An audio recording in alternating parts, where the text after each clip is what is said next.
স্বাদবদলের রান্নাঘরে সবাইকে স্বাগত। আমি আজকে একটা নতুন রেসিপি নিয়ে এসেছি, গার্লিক চিকেন। এই গার্লিক চিকেন করার জন্য আমি এখানে মাংস নিয়েছি।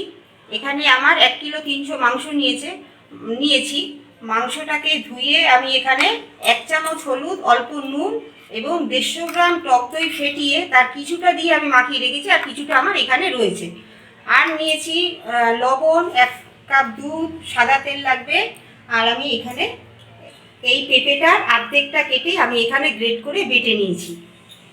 আর নিয়েছি এখানে দুটো বড় বড় সাইজের নিলেও হবে, কিংবা এইরকম রসুন নিলেও হবে। আমি এখানে রসুনটা একটু বেশি লাগবে, যেহেতু এটা গার্লিক চিকেন, এখানে কিন্তু পেঁয়াজের কোনো ব্যাপার নেই, তাই আমি এখানে রসুনটা একটুখানি বেশি লাগবে। এখানে আমি চালমগজ নিয়েছি, এখানে 25 গ্রাম করে চালমগজ এবং কাজু বাদাম বাটা রয়েছে। এখানে রসুন রয়েছে বড় সাইজের দুটো পেস্ট করা, দুটো মাঝারি সাইজের টমেটো সিদ্ধ করে একটুখানি চামচ দিয়ে একটুখানি ঘেটে রেখেছি। এখানে 12টা কাঁচা লঙ্কা নিয়েছি। আর নিয়েছি এখানে কাশ্মীরি লঙ্কার গুঁড়ো 1 চামচ, বেশি রঙের দরকার নেই। দুটো তেজপাতা ছিঁড়ে নিয়েছি। আর 4-5টা দারচিনি, 4-5 টুকরো দারচিনি, 4-5টা লবঙ্গ এবং এলাচ নিয়েছি 4-5টা। আর 1 চামচ চিনি, অল্প গরম মশলার গুঁড়ো, আর স্বাদ মতো নুন, আর সাদা তেল, আর লাগবে আমার এখানে 50 গ্রাম বাটার। এই হচ্ছে আজকের উপকরণ। চলুন তাহলে রান্নাটা করে শুরু করা যাক। সঙ্গে থাকবেন, স্কিপ না করে সম্পূর্ণ ভিডিওটি দেখার অনুরোধ রইল। তেল গরম হয়ে গেছে, এবার আমি গ্যাসটাকে কমিয়ে এর ভেতরে আমি 50 গ্রাম বাটার দিয়ে দিচ্ছি। এই গার্লিক চিকেন করতে কিন্তু একটু তেলটা বেশি লাগবে। আমি এখানে 150 গ্রাম সাদা তেল দিয়েছি, আর এখানে 50 গ্রাম আমি বাটার দিলাম। 1 কিলো 300 মাংস নিয়েছি। যদি আপনারা মাংস বেশি কিংবা কম করতে চান, তাহলে তেলের পরিমাণটা আরেকটু কম বেশি করতে পারেন। প্রথমে আমি গরম মশলা থেতো করাটা দিয়ে দিচ্ছি, আর দিয়ে দিচ্ছি দুটো তেজপাতা অর্ধেক করে রেখেছিলাম সেইটা। এইটা একটুখানি যখন গন্ধ বেরোবে গরম মশলাটা দিয়ে, তখন আমি একে একে সমস্ত মশলাগুলো এর ভিতরে দিয়ে দেবো। এবারে আমি এক এক করে সমস্ত মশলাগুলো দিয়ে দিচ্ছি। প্রথমে আমি টমেটোটা দিয়ে দিচ্ছি, পেঁপে পেস্ট করা,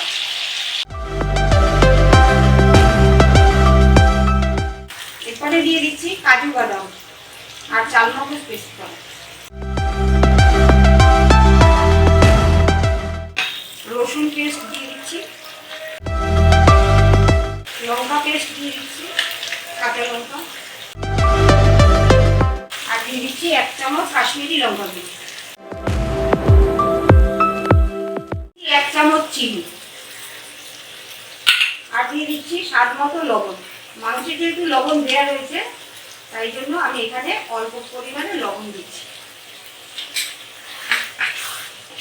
এবারে মশলাটা অনেকক্ষণ ধরে এটা কষাতে হবে। যতক্ষণ না মশলাটা কষাবার পরে তেল বেরিয়ে আসছে, ততক্ষণ কিন্তু এটা কষাতে হবে। গার্লিক চিকেনের কিন্তু মশলা যদি ঠিকঠাক কষা না হয়, তাহলে এটা কিন্তু ভালো হবে না। এবারে আমি মাংসতে 150 গ্রাম টক দইয়ের মাংসতে কিছুটা মাখাবার পরে যা বাকি ছিল, সেটা আমি এই মশলার ভেতরে দিয়ে দিচ্ছি। সমস্ত উপকরণগুলো দিয়ে এবারে মাংসটা খুব মশলাটা কিন্তু ভালো করে কষাতে হবে। মিডিয়াম আছে, হাই ফ্লেম করা যাবে না, মিডিয়াম আছে এটাকে কষাতে হবে। বাদাম আছে, সেই জন্য এটা নিচে ধরে যেতে পারে।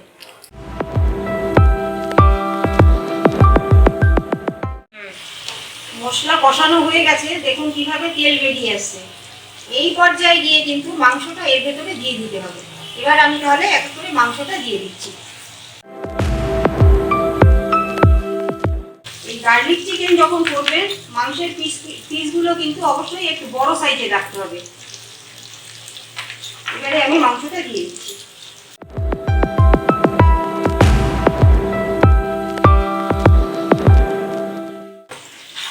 এবার মাংসটাকে সমস্ত মশলার সঙ্গে ভালো করে মিশিয়ে নিচ্ছি। সমস্ত মশলাগুলো মাংসের সাথে মিশিয়ে নিয়েছি। এবার আমি 2 মিনিটের জন্য ঢাকা দিয়ে রাখবো।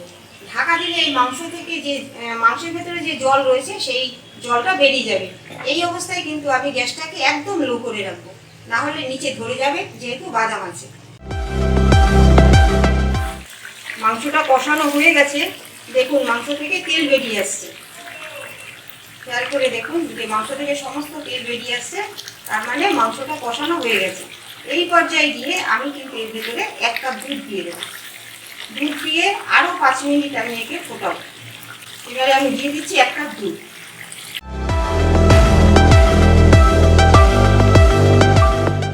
মাংস মোটামুটি সিদ্ধ হয়ে গেছে, কাজেই আর বেশিক্ষণ এতে জাল দিতে হবে না।